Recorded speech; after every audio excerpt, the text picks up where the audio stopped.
Hello, everyone, and welcome to the Mike Armstrong podcast show. And today I'm joined by Bimi Corbett, who's an entrepreneur from Signature Veda, based in Ireland. And how are you doing today, Bimi? You okay? It's a nice day. Mike, thanks for inviting me over. It is sunny, not raining in Galway, which is in the west of Ireland. Yeah, well, that's always good, isn't it? When you live in Ireland like you do, or in Wales like I do, any day that's not raining is a good day. It is a good day, definitely. Yeah, brilliant. So I usually ask people straight off the bat a bit about lockdown because obviously, it's one of the major things that's going on in the world and probably has ever gone on in the world. So just wanted to find out how you've dealt with lockdown and if you've done any sort of pivoting in your business to deal with the situation. hmm like I was employed until end of January, and my job has been affected. I worked in a multinational company as a talent acquisition personnel. Now, during lockdown, there's been a big change, like in 2020. But then again, I knew there are loads of people. Like in my own previous company, 600 people were made redundant. So for Galway, I made a group called Connecting Galway. I started like talking to a lot of friends from other places. Like, I started sending out positive messages to the little group which I built up, which I'm aiming to kind of do networking events and all that in the future. um, I was very busy, so I was upbeat and I kept myself all right. And then, see, I had my daughter also at home, so we had a lot of quality time. So it kind of worked out positive for me, and I had like more time to kind of focus and kind of really take Signature Veda seriously and invest time on it. Okay, that's good. So all in all, it's been a fairly positive experience for you, the lockdown. It is. So I'm kind of a personality who is creative, and like I'm kind of versatile. I'm all right. I know it is not for everybody. Like, I'm all right to work from home. Some people are not okay to work from home. So it depends on like kind of personality. So for me, it didn't really impact. But I'm compassionate to a lot of other people who who are stuck and who are lonely, and who had to deal with the kind of lockdown. Yeah, yeah, that's similar to me because I've been working from home for nearly 9 years, so there wasn't much of a change in my routine. But I Yeah. was conscious that I knew some people wouldn't like it and it would be difficult. So that's Mhm. part of the reason I started my podcast, because it's a positivity podcast, trying to help motivate and inspire people and educate and all the things that I think, can benefit people when they're, maybe on their own or stuck indoors or stuck in a routine they don't want to be in and that sort of thing. So yeah, we're obviously similar characters there. But tell us a little bit about so Signature Veda. What does it do? What are the products, the services, and that sort of thing? All right.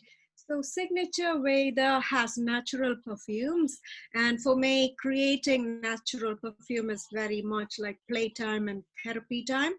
So it's kind of like having all these different kind of fragrances together and putting together to create something amazing, like having loads of kinds of paints, and you put it together and you have a picture, you have art. So it's kind of like similar experience. Now painting is visual and this is all olfactory. So it's kind of like a bit of magic and alchemy and playtime and research on like effects of all these essential oils and what fragrance can do to kind of lift you up and make you feel good, etc. Now, I started off with natural perfumes. I myself have very sensitive skin. So, I'm always looking for organic and good products. Many times when I reach out and buy organic products, they still give me a reaction, and some products kind of suit me. So I've understood, like, okay, there are elements in some organic products which is not suitable for you. So I started looking at organic ingredients and then started making my own. And I saw, okay, there is a talent there which I can convert and share with people like me. So this is also why I want to kind of introduce skincare, like, natural skincare in Signature Veda. So long time back, I've did a thesis or dissertation on luxury. So I understand after doing the thesis during my master's, right? I understand that luxury is not about money. It's about like having a story. It's about having authenticity. So I have come across some wonderful like oils and butters and skin products, say some from Brazil, some from India, and which only grows and is available in India or Brazil or Africa. So like shea butter from Africa. So to source those authentic products, use like nourishing exotic oils like avocado oils hair oils and all that into it, and create more nourishment. Because through my research I have found out whatever you apply on your skin, 60% is absorbed into your body. So little grains of sand makes the mighty land, little drops of ocean make the mighty ocean, kind of a thing. So every little bit of nutrient that you put on your skin, if it is adding to your nutrition and your well-being, so much more better. So this is the aim of Signature Veda, to bring like good products, exotic products, luxury products that kind of creates happiness, well-being, nourishment to everyone. Yeah, okay, brilliant. So there's a bit of a sort of hidden chemist inside there somewhere. Alchemist is the word I would like to use, because I'm really not a chemist, more Yeah, of an artist and alchemist. yeah, okay, fair enough. And what's your sort of background? What led you to sort of into the direction of an entrepreneur? Okay, like I come from a family of entrepreneurs. Like my mother is a doctor, she has her own hospital. My dad used to have his own businesses, and like I guess I grew up seeing that, but not that I wanted to be a business person or anything. I mean, I straight away started working like in places. I didn't hate working for the people because I made a lot of friends. You were young, and I worked in all these lovely multinational companies.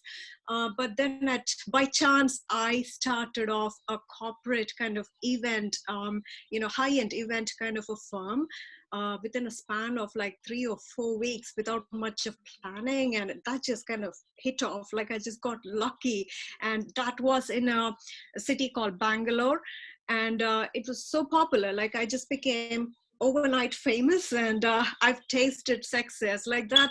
I've also had downfall because they had like government restrictions regarding like opening of places, nightclubs, high end like hotels and all these stuff. So that did affect me, and I had a very bad downfall as well. However, I moved to Ireland, which is a new market, and so I'm just it's like kind of being born again, and it's like baby steps, because everything, the weather, the people around you, culture. So I just had to readapt myself, and I'm just kind of getting my bearings in Ireland. Okay.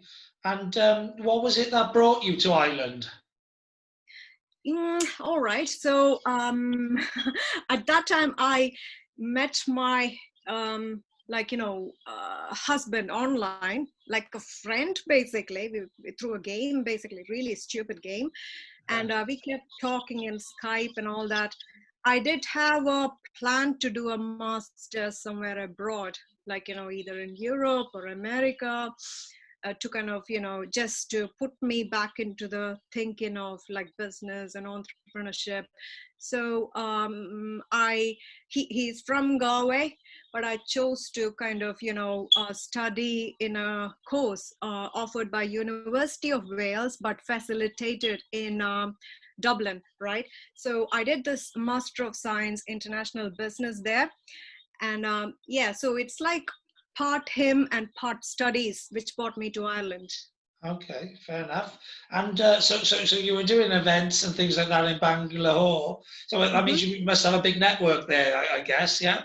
Yes, I knew everyone there because Bangalore is a really multinational kind of a culture place, and you have all these big companies, and you have a lot of expats, and so the directors and the managers of all these fashion companies and IT and you name it, all sort of companies would come together. They would network, and something always comes out of it. So it's more of an expat kind of a place. I did have a wonderful network and a lot of friends back in Bangalore. Yeah, well, the reason I mentioned that is I'm on a mission to become a global speaker, and I want Hmm. to connect and network with as many people on the planet. So if there's anyone you can Hmm. introduce me to, Of I'd be course, happy for you to do that. And also, of I'm course. actually, I used to run a telesales operation in Wales, and I Hmm. used to manage the key accounts, which is the high end. And Hmm. I feel India, because it's a bit behind the UK with regards to Hmm. telesales and that sort of thing, I Hmm. feel I could probably add a lot of value by teaching and training, etc. Because I feel it's not done as well as in India as it can be done, Hmm. because it's just the lack of experience and the lack of knowledge. And so, like, I get contacted all the time by people who, I'll be Right. honest, we don't do a great job. And I just feel I want to go in there and impact that at some point and actually make them do a better job. So maybe you might be able to help me, direct me to someone I could deal with on that Of subject course. matter. But I Of think course. with India, they're not used to the sort of commercialized competition, and therefore um, they don't realise that when they're making phone calls, you've got to really get someone's interest straight away. Hmm. Otherwise, they're not going to be interested. And in the UK, when you call people, you realise that straight away because people are busy, and so you learn to perfect the pitch much better and much Hmm. quicker. It's all about what's in it for the person you're ringing. That's why you're ringing them. It's all about what's in it for them, and it's about getting straight to the point and giving fantastic reasons for that. And I find that doesn't happen very much when I get contacted by contact centres, in India and offshore, Philippines, South Africa, lots of these places. So I want to take UK training, if you like, to Hmm. some of these places where there's lots of calling and improve and upskill their level. Hmm. So yeah, so I just thought I'd share that with you because it's just something that has been on my mind for a while. But now I've met somebody with some contacts, might be able to do some introductions and make it happen. Like I myself have worked in like training and development in HR long time back. My understanding of Indian market at the moment is, so now India is the fourth, I think, fourth or fifth place in GDP in terms of growth, Yeah. for it being a 69-year-old country, right? Now 15 years back, or even 17 years back, India was a hot spot for like business process outsourcing, and it is not anymore, because the intention now is like, like India has realized people are its power, so they want to use the people as a market. So the changes now, people want to deliver into Indian market because there is a crowd of 20% or 25% of the world living there. So in terms of tele sales, what's happening right now is it's moved to like not very developed places in India, because the tax is very high. And as you know, like India has different states, and every state has different kind of tax, corporate tax and all that, a bit like America. So so you will not get that cream crowd. So that's probably what you are seeing. There could be smaller companies who take in like telesales, that kind of work, because now what India is more into is like technology, like IT. It is second to Silicon Valley in the world. Yeah, there's a lot of search engine optimization. People contact me all Yes, the time and all that sort of thing. And the thing is, because yes. they're technical people, they're not very good at sales. They're not normally good communicators. Mm-hmm. They're normally Mm-hmm. technical, and they do need the Yes. skills. They need the Mm-hmm. skills on to learn how to communicate with people properly. Because it doesn't matter how good your technology is, unless you Yeah. can persuade people to take a look at it, it's useless. Yes, it is. It's two different sides of the brain, I suppose. You just have to kind of roll it and work it together. Yes, yeah, yeah. So, they're the people I'd really, really like to help because I get contacted so often. And I just think, it's just such a waste of effort and energy that could be Mm-hmm. better honed into, better results, you Yes. know? Training is big in India. Like companies do spend a lot on training and development more than in Ireland. I've worked in companies where I've had 2 months of like training to kind of launch into the workforce. So it's really very serious. Like the induction program and training is like really core for companies there. So Yeah. there is potential huge, and same with the Middle East. Yes, yeah, well, that's another part. That's another place I'd like to go to do some training because they do value UK standards, if you like, in the Middle East. There's a lot of people. Great Britain has a good brand in the Middle East, and I know, it's a place where they will value, the fact that I'm from the UK and I run a corporate sales team in the UK, and that's so, that's another place I'd like to do some training at some point and some speaking, educating people, just raising standards because the UK is good at implementing standards in certain things, and I learned in the UK, and I learned in that competitive environment that we operate in within the UK, and so. I feel I got a lot of value to add in those places. So yeah, any contacts you have anywhere, that would be fantastic for me to be put in touch with. And I've got lots of contacts in Wales and across the UK in the sort of retail and holistic sector and all that sort of thing. So that anything I can do to help you would be something I'd be willing to do as well. So what are the plans for Signature Veda longer term? Are is it to have an operation in different places? Is it to do you make your own stuff at the moment? Do you brand your own stuff, or are you selling other people's? Because you're obviously using materials from other people. So Yeah. just tell me a little bit about the plan, if you like.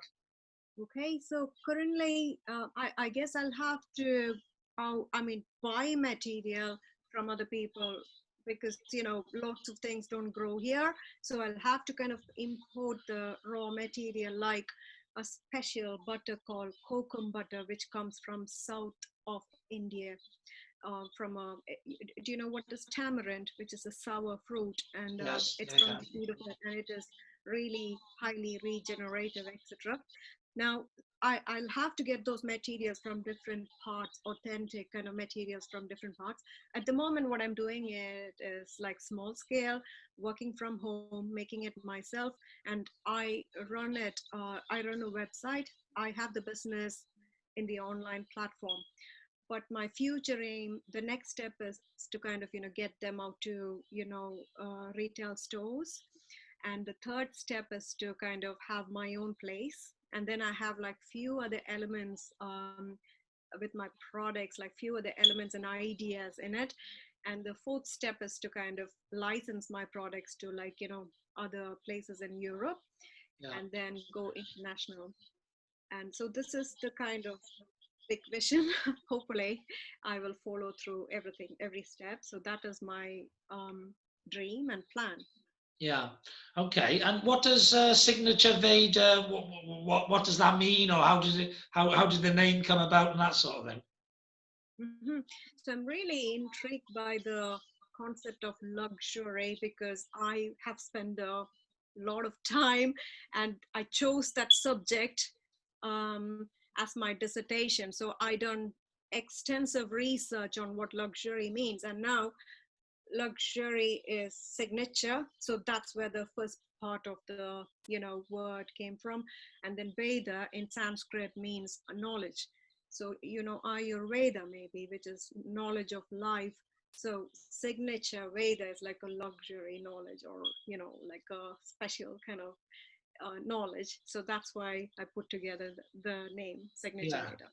Okay, good, good, and yeah, so obviously when you're working on globalization, if you like, you need a strong brand, don't you? So you need a strong identity, and you need a Mhm. strong brand, and then strong core values, if you like, which resonate with a lot of people in order for that to work across a number of different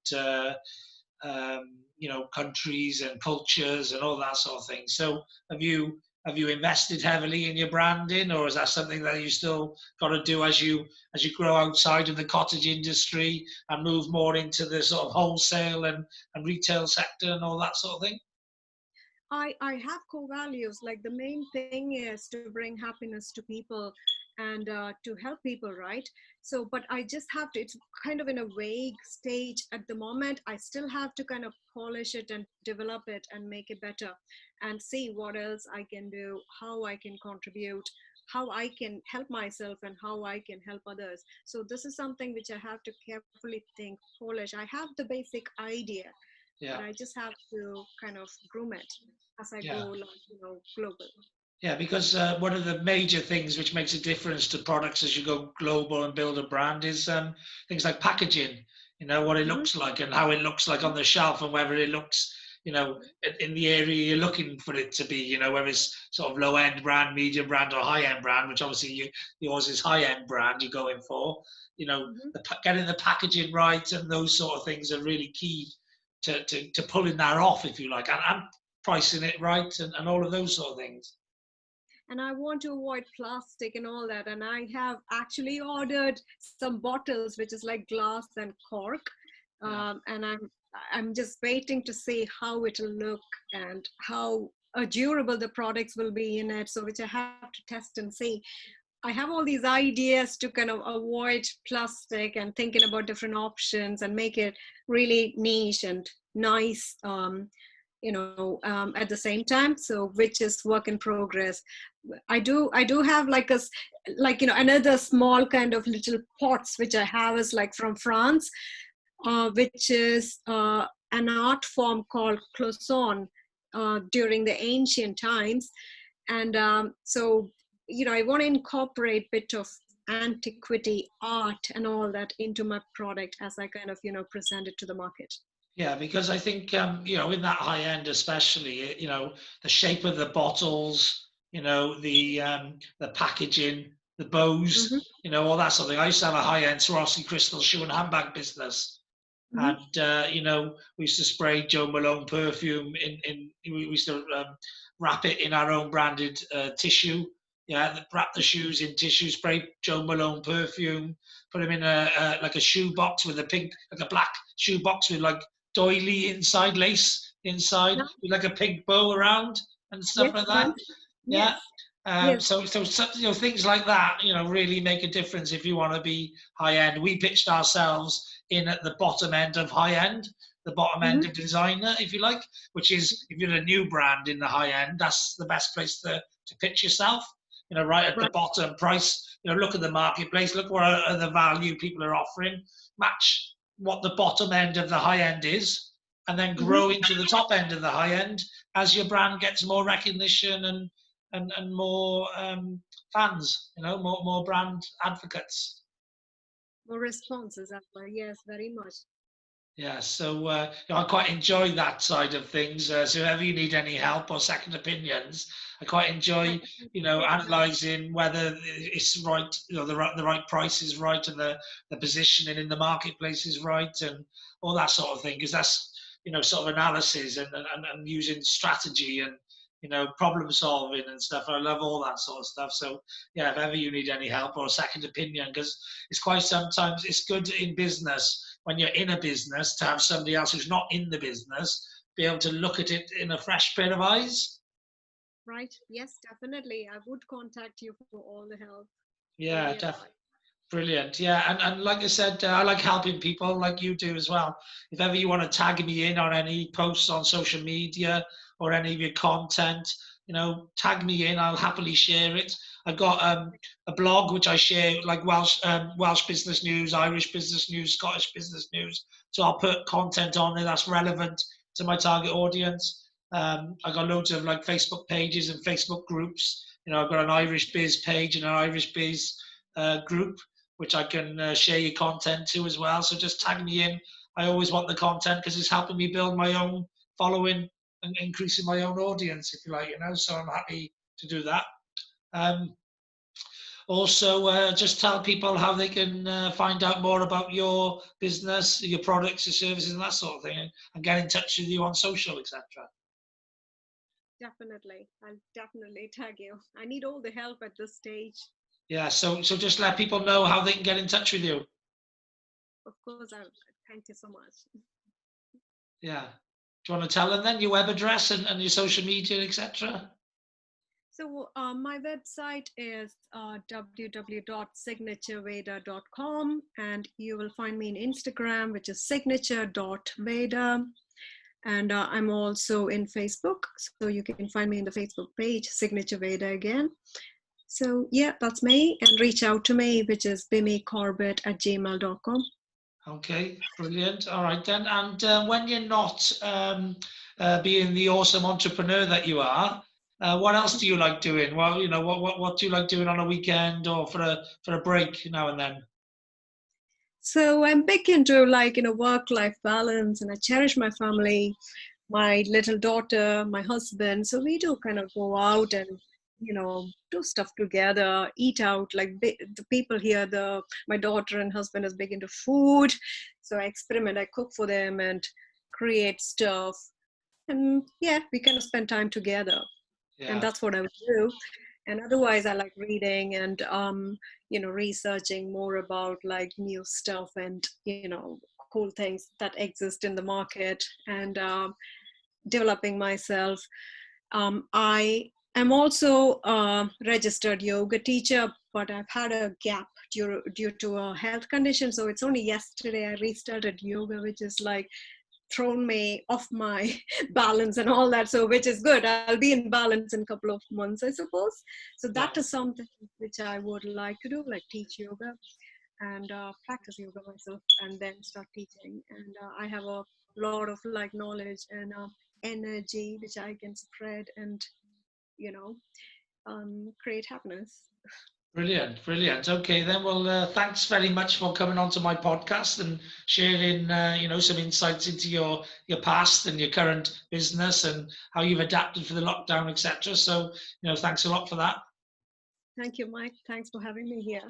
Yeah, brilliant. Okay, and there's nothing else left for me to say now other than have a great day. I know I will. And thanks very much for listening.